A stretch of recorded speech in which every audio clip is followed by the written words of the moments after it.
Today we're diving into one of the most mysterious and talked about military aviation projects, the new 2026 Mikoyan Mig-41, Russia's next-generation interceptor designed to redefine speed, altitude, and air dominance. What is the Mig-41? The Mig-41, also known as the PAC-DP, is expected to replace the legendary Mig-31. It's being developed as a sixth-generation interceptor, focused on countering hypersonic threats, stealth aircraft, and even low-orbit targets. Extreme speed and altitude.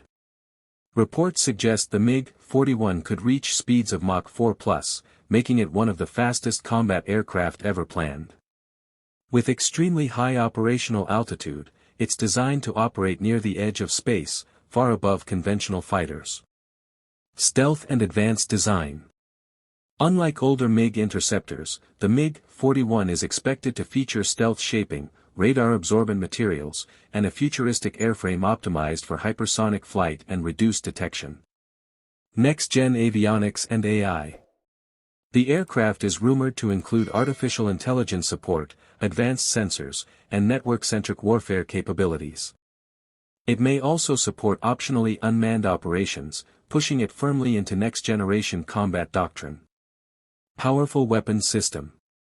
The MiG-41 is expected to carry long-range hypersonic missiles, anti-satellite weapons, and next-level air-to-air missiles, allowing it to neutralize threats before they even approach Russian airspace. Why the MiG-41 matters. If it enters service as planned, the MiG-41 could change global air defense strategies. Its speed, reach, and technology aim to make it a strategic interceptor rather than a traditional fighter jet. Final thoughts. The 2026 Mikoyan Mig-41 remains partly classified, but what's known already points to a revolutionary aircraft built for future warfare.